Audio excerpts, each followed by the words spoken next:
Hello everyone and welcome back to another AFK journey video. We are on the VN server with the new season and we're going to be going through the 5 different Phantimals, at least for their phase 1 skills up to level 60, to talk about which are going to be the important ones to watch out for or maybe prioritize for the different game modes. So first of all, we have the Lightbearer Aurelian, Lightbearer support. Okay, so up to level 60 Phantimal, you're only going to have your initial 2 skills and then also your Phantimal focus, because the other ones are not going to be unlocked until a later phase. So we're going to go over those. So Aurelian, he has a Burning Desire as his ultimate that is 700 initial energy, summons a Flower of Desire that lasts 5 seconds. While active, the flower causes all enemies to take 40% true damage every second, while reducing damage taken by 15% for allies. Damage reduction is good. When the flower expires, it restores health to all allies equal to 150% damage plus 50% of the damage dealt by this skill, and deals 100% true damage to all enemies. So pretty decent true damage here that will help you out in AFK stages for damage output, even for PvP. And the damage reduction effect, very nice supportive skill, honestly. However, this is his active. Only after he's able to cast his ultimate will he get this effect, but he does have 700 initial energy, so that is going to help.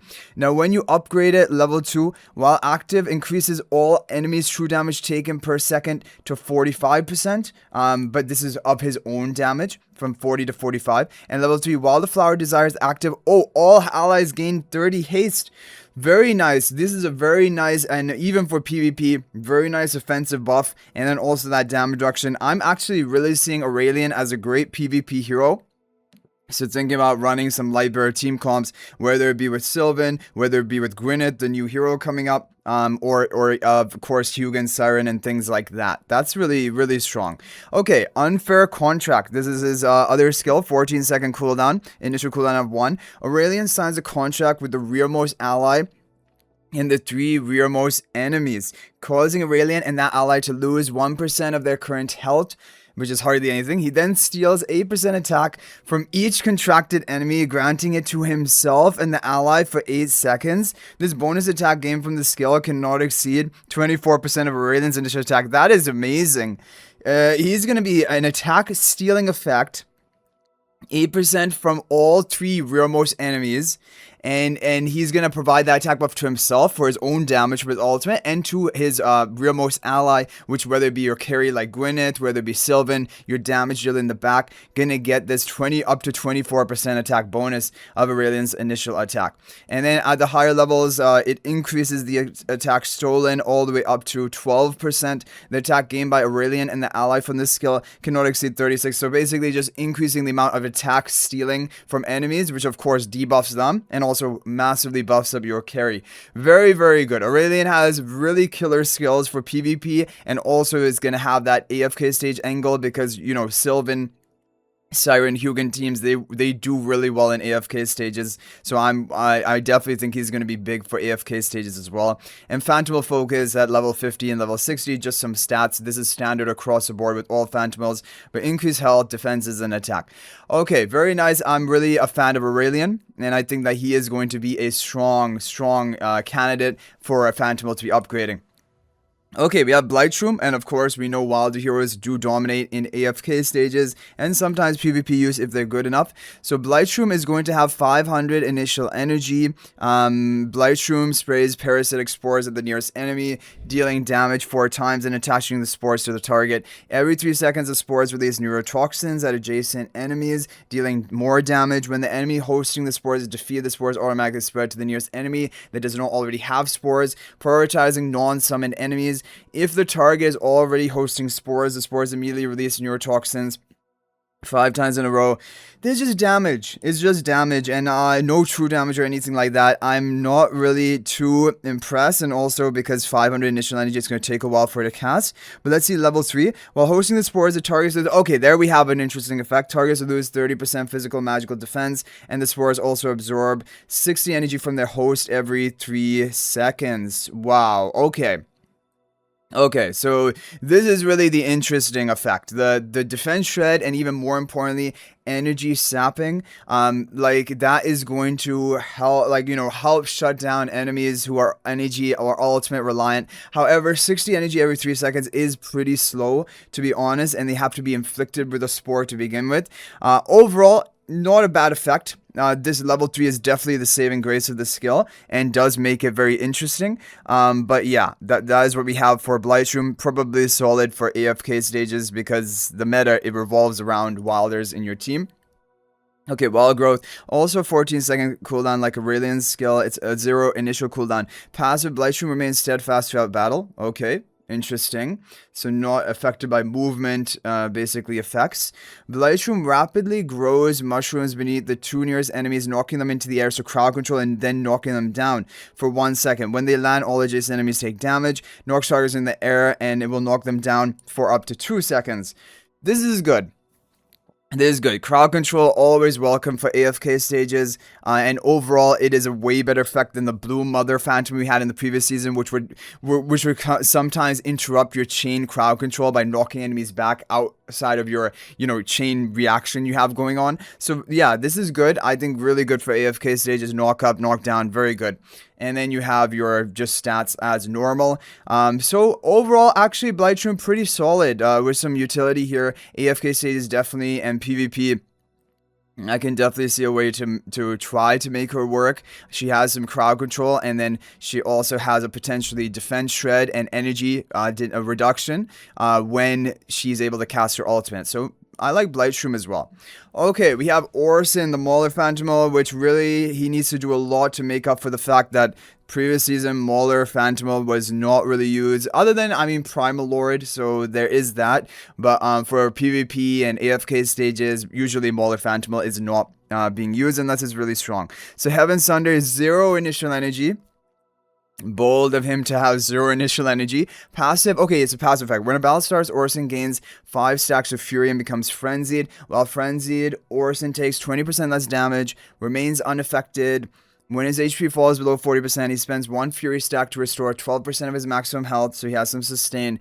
When Orson loses all fury stacks, he exits the frenzied state. But basically, until all 5 stacks are consumed, he's going to have these effects which are unaffected and damage reduction. Which, are very strong effects, but they're only on himself as of right now. Now, the active Orson hurls several spheres forward, dealing damage to all enemies along 3-tile wide path and knocking them down for 1 second. So some crowd control. If Orson is frenzied, this deals bonus damage and knocks him down. Oh, to all enemies. Okay, so if he's frenzied, it will hit all enemies no matter where their location is and deal damage, bonus damage, and knock them down. Now, level 2 increases damage, okay, and level 3, Orson enters a battle with an extra 500 initial energy, so that is going to be, again, a powerful effect, allowing him to get his ultimate off sooner. But the problem is, as of right now, Orson is just like, he's a self-centered buffer. He's not buffing up your team. He has some knockdown potential, which is fine, but like if you want crowd control, the Blightshroom is probably arguably better. But he himself is kind of going to be the main star of the show, at least as of right now. Now, Impale Strike, Orson lifts the nearest enemy with the spear, then throws them at the area with the most enemies. Upon impact, the lifted enemy and adjacent enemies take damage and are knocked down for 1 second. So again, it is a multi-enemy crowd control knockdown, 10-second cooldown, 2-second initial cooldown. Not bad. And then your focus is the stats. Now, the problem is, I already know from the trailer that when you get his exclusive skill, he also grants the frenzy state to your target. That is when this is going to become strong. As of right now, he's mainly buffing himself. He has some crowd control in his kit. He's going to be a bit tanky with the damage reduction. So you could, even in PvP, try to use him as a tank, use him as a front line, and get some value out of that. Potentially you could, but Mauler's really just not strong enough in PvP. They need something amazing from a Phantimal support to basically be able to run them. Otherwise, probably just not going to go for him. And for AFK stages, there's just, not enough Mauler heroes that actually use in AFK stages, and not enough skills here that are lending itself to AFK stages. Not enough crowd control. or things like that. So that is what we have from Mauler's, probably the most skippable one, to be honest with you. Okay, Graveborn. Now, apparently, Graveborn is also putting in work, the Necrodrakon, putting in work this season as well, which is crazy. I didn't expect that. So Abyss Justice is zero initial energy. Again, bold to have zero initial energy. Passive effect. Necrodrakon absorbs the HP enemies lose in battle. So he's going to help his own survival. Whenever an enemy suffers HP loss, and that means any source of damage, 10% of that loss amount is converted into healing for Necrodrakon. Wow. Every time the same enemy's total HP loss exceeds 20% of their maximum health, their healing received is reduced by 10%. Oh, so he has a vitality debuff as well, basically, reducing the healing potential of the enemies when they take damage. That's very useful. You know, really the meta in PvP right now is very reliant on stroll comps, healers, strollers.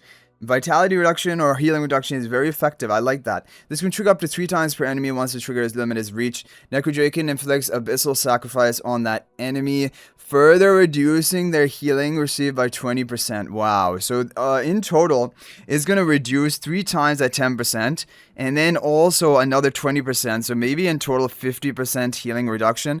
Either way, this is really good utility. Like if you're using him with a Bonnie dot comp with Citrana as well for more vitality debuff, he's really going to shut down the enemy teams. They're not going to be able to heal effectively, and then over time, they are all going to die. And I really like that. I think that is synergized well with the Graveborn faction as well, specifically, which does have a lot of comms centered around damage over time. Active Necrodrakon deals 100% base damage 3 times to all enemies, plus extra damage equal to 4% of the target's lost HP. So this is just raw damage. And targets affected by Abyssal Sacrifice take true damage instead and are stunned for 2.5. Now, this is very powerful. The stun is really interesting to me. 2.5 seconds, it's a massive duration of a stun. But they have to be affected by Abyssal Sacrifice, which means they have to have already taken a heavy amount of damage. They have to have had HP losses 20% 3 times, right? And so that is going to take a while, potentially. But when you do get that done, this stun is very good utility. I like that. I think overall, it seems like Graveborn back-to-back Phantimals last season and now this season looking to be very strong. Whenever a non-summoned enemy is defeated, Necrodrakon gains bonus maximum health and attack equal to 10% of the enemy's maximum health and attack. So basically, Necrodrakon will scale with kills onto the enemy. The total bonus from this effect cannot exceed 50% of Necrodrakon's corresponding initial stats. But like, how would that happen? Like, if 5 of the enemies are defeated to get 50%, the match is over, right? But anyway, this is pretty also nice. I really am liking Necrodrakon. Maybe at least for phase 1 for PvP, probably going to be good. Corrosion Breath, 15-second cooldown and initial cooldown of 1. Necrodrakon unleashes powerful dragon breath at the area with the most enemies, dealing damage to all enemies in the radius, creating an abyss mire that persists for 5 seconds. Enemies within the mire lose 20 haste and 50% movement speed and take damage per second. Now, I would have also liked if there was a vitality debuff on this. That would be even crazier, but there isn't. But there's a haste debuff, and it lasts for 5 seconds in this area. And movement speed debuff. Movement speed debuff, not really the most game-changing thing, because like by the time she casts it 1 second into the fight, I mean, heroes have usually ended up in the position they want to get to, right? So movement speed not as effective, but the haste debuff is good, decent. And then you get stats. So overall, yeah, Graveborn Phantimal looking like a decent option for PvP. But obviously just really for PvP. Now we have the pay-to-win Celestial Hypogean Phantimal. Why is he glowing in green? I don't feel like that fits. Really? Did he do that before? I don't know, but he's a Midnight Hunter, he's a warrior, range of 1, and he is the Hypogean Celestial Phantimal. So Radiant / Fatal Swing. Now the passive, Midnight Hunter, and again, 0 pre-fill energy. Midnight Hunter switches between light and dark form during battle, while in light form it increases his maximum health by 50% and haste by 30%. So he becomes like a tanky beast. And while in dark form, it increases attack by 30% and defenses by 50%. So he's going to be more damage oriented. When assisting or defeating an enemy or casting an ultimate, Midnight Hunter gains 1 Ancient Blessing. Each Ancient Blessing further increases the current form's buffs by 20%, stacking up to 5 times. So again, if you're going to get 5 kills or when you can cast ultimates, you're going to stack up these buffs. So if you thought these buffs were already not too high, they're going to get even higher. And by the way, these are pretty big buffs. But I'm just like reluctant because I'm like, what else is he gonna do? If he's just gonna be buffed up, but he doesn't have impactful skills, I'm not that interested. But let's see what happens here. Okay, active. While in life form, Midnight Hunter deals damage to enemies in a 4-tile rectangular area in front, which is pretty big, plus extra true damage equal to. Oh, okay. So in life form, when he has a higher boosted health, he deals bonus true damage proportionate to his maximum health. But I don't know how much damage is actually going to come out from this. It then knocks enemies into the air before knocking them down. The knockdown, knockup, crowd control is always welcome for AFK stages as well. Definitely looking like he is going to be the key AFK stage meta, which basically no one's surprised about. The Hypogean Celestial Phantimal always is the best for AFK stages. For PvP though as well, this is useful. He can be a front line for your team. He can be tanky. He has true damage. He has a knock-up, knockdown. But he has only 0 initial energy, so it's going to take him a while to cast ultimate. While in Dark form, Midnight Hunter deals damage within the radius of a 2-tile arc in front. Okay, arc in front rather than, you know, a big rectangular area. And extra true damage equal to 15% of each target's lost health. I think Dark is the form he progresses to. He starts light, I believe, and then the enemies are going to be weakened down, and then in Dark form, he's trying to finish them off later on. It then knocks them into the air before knocking them down for 1 second, so basically the same. This extra true damage cannot exceed 300% attack. Midnight Hunter switches forms after casting the skill. So yeah, I think on active cast of his ultimate, he's going to switch between light and dark form, but he begins the battle in light form, I'm assuming. Yeah, okay. Increases base damage, and then each Ancient Blessing also increases attack of all other allied heroes by 3%. There we go, guys. There we have the game-breaking skill. Because he can stack it up to 5 times, so potentially up to 15% after he casts his ultimate, even 5 times, even if he doesn't get a kill. And if he gets a kill on an enemy hero, then he's going to stack it more quickly. 3% attack to all other allies, up to potentially 15%, and this is only on his phase 1 skills, his ultimate. Okay, Night Piercer, 14-second cooldown, 0 initial cooldown. Midnight Hunter delivers a mighty strike with his great sword, unleashing a sword shock along a 4-tile rectangular area in front. The shock deals 200% damage to all enemies within range. If the Midnight Hunter has at least 3 Ancient Blessing, it also performs a slash after the great sword strike. In light form, the slash deals 140% true damage to enemies within 4 tiles in front. In dark form, it deals 140% true damage to enemies within 2 tiles around the Midnight Hunter, and this seems to be all the way around him, not only an arc. And with upgrading, it's going to increase the damage. So all I'm seeing here is true damage. I mean, it is a pretty high multiplier. That is true. True damage. But I don't know. No crowd control, no real utility here. Yeah, so definitely this Phantimal is probably the strongest of all Phantimals, which I think no one is really surprised about. The attack buff is especially interesting for your team. And for AFK stages, that is going to be helpful. And also just his damage, his tankiness, and he may be able to be a front line for your team. And so I definitely will see him probably being used in PvP as well. And then just increasing his stats with the Phantimal focus. So guys, that is it for the 5 Phantimals with their phase 1 skills. Because remember, you can only level up a Phantimal up to level 60 in phase 1. And so we don't need to look at the skills after that. Because those will be in future phases to come. This is all we have to work with right now. And we have to plan accordingly. As you can see, my viewer seems to have taken a bit of an AFK stage and PvP route. Or maybe just purely PvP. He's going all in for Wild and Graveborn, because the Lightbearer Phantimal also does seem to be very good for AFK stages. Even if we take a look at some of these Phantimal stages here, yeah, we're seeing quite a bit of these Lightbearer columns, or maybe even no Phantimal columns with Furin and Himmel. That's also crazy. Some Wilder. Yeah, Wilder, Lightbearer, definitely going to be the way to go for AFK stages. And for PvP, Graveborn also seems interesting. Let's take a look at what my viewer is actually running right now. He is attacking the challengers, so he is running a Graveborn team with Shmira and Alna. Interesting. Then he's running a damage over time team with the Graveborn Phantimal, which perfectly synergized, like I was saying, with Citron as well. And then he is running a Perseus Wilder team, also making sense. And then Contest in there as well. So anyway, guys, that is going to be it for this video on the Phantimals. Let me know your thoughts about all of this in the comment section down below. Which one are you the most hyped for in the upcoming season? Let me know in the comments. Thank you guys all so much for watching. That is going to be it for this video. And if you're thinking about making a purchase in AFK Journey, please use my affiliate link for the official Firelight store.